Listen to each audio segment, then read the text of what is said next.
One of the most enjoyable things about Old School Runescape is that you can make progress on your account by not even actively playing. You can gain experience by only interacting with the game every few minutes, and in this video I'm going to go through my top 5 AFK skilling methods. Stick around to find out if any of these are new to you. So the first AFK activity on the list is Barbarian Fishing at Mount Quidamortum. To get started, you need to make sure that you've completed the fishing section of the Barbarian Training mini quest, and you need some feathers and a Barbarian fishing rod. To do the method, you need to get to Mount Quidamortum either using the Minecraft network or the teleport from Chambers, or you can use the ferry ring and run north.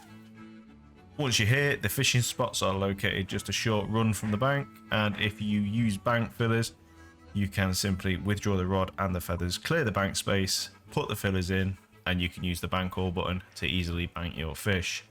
I also use the Runelight notifier plugin so that the screen flashes red whenever my character is idle, so I know I can just go back to click onto the screen.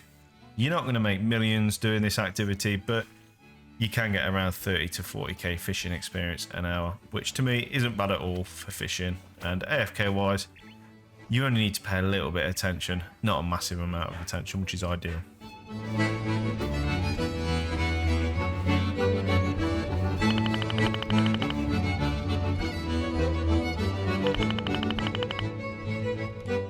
The second AFK activity on the list is the Nightmare Zone.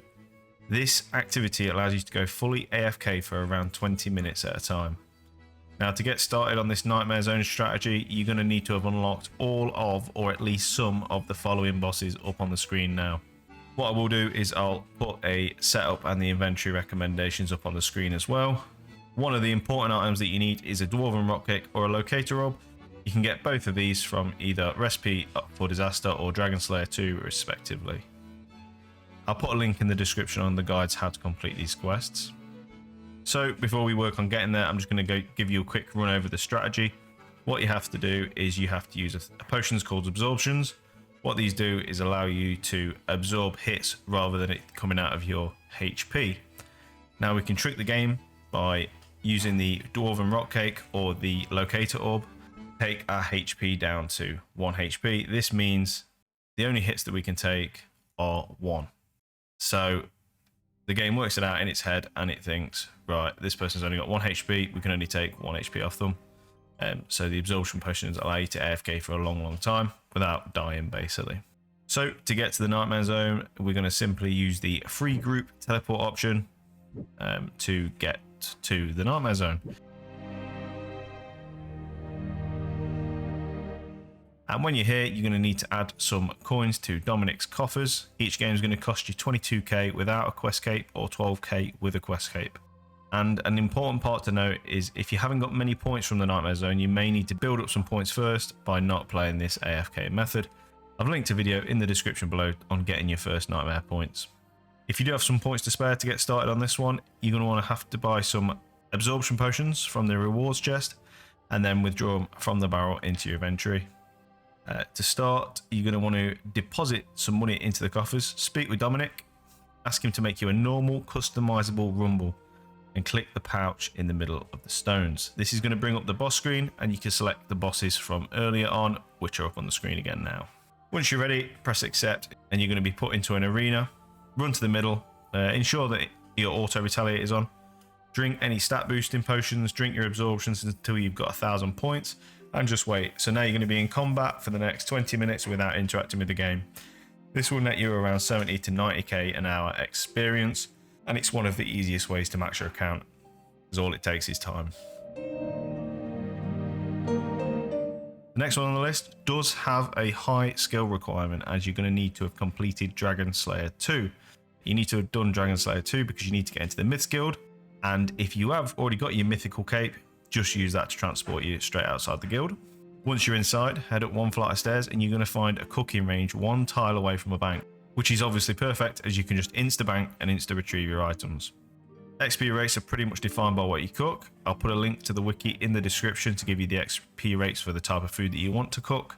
This method is going to be using the same trick as before. We're going to fill the bank with fillers. Doing this will allow us just to deposit full inventories of cooked and burnt food with 1 button. Make sure you're using the cooking gauntlets if you've got them, which you should have. And yeah, let me know in the comments which type of food you prefer cooking for the most profit. So the penultimate one on the list is the Iranian altar, also known as the ZMI altar. Realistically, to get started, you're going to need to have both 71 magic and completion of lunar diplomacy. You'll then want to head to a player-owned house world and change your magic book to the lunar spells. Also make sure you've got a big stack of mine runes in your bank, stamina potions, and all of your rune pouches. So to get there, you want to make sure you set your inventory up like what's on the screen now and cast the Urania teleport. This is going to take you to the altar, run up inside the cave and speak with the banker. Arranged a payment method with him using the mine runes we spoke about earlier. This means that every time you click the bank, he's going to take a small payment of the runes to allow you to access the bank there. And we're doing the same bank trick as before, so we take our items out, add the bank fillers, and then deposit all. Allows us to nice and efficiently deposit all our items. We're going to run over to the altar, we're going to craft the runes and teleport back to the beginning. Bank your items and start again. The expected XP rates are going to be up on screen now. So you're looking anywhere between 20k per hour to 70k per hour. Again, fairly AFK for rune crafting.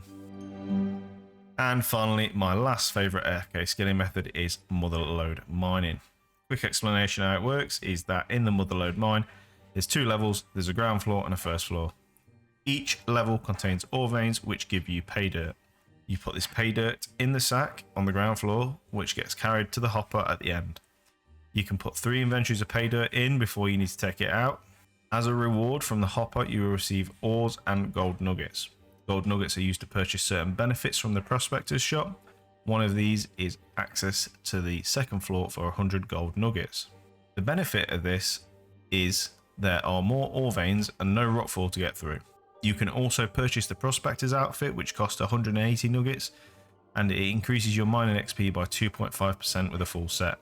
I like this method because it is a nice balance of XP and AFK, especially when you get to the second floor. XP rates vary from 13k an hour to 52k an hour, which isn't actually that bad for a mining method. And that's it. Thanks for watching. They are my 5 top AFK methods that I like doing. If you have any other methods you think are worth a video, let me know in the comments. If you've got anything from this video, please do like and subscribe. Thank you. See ya.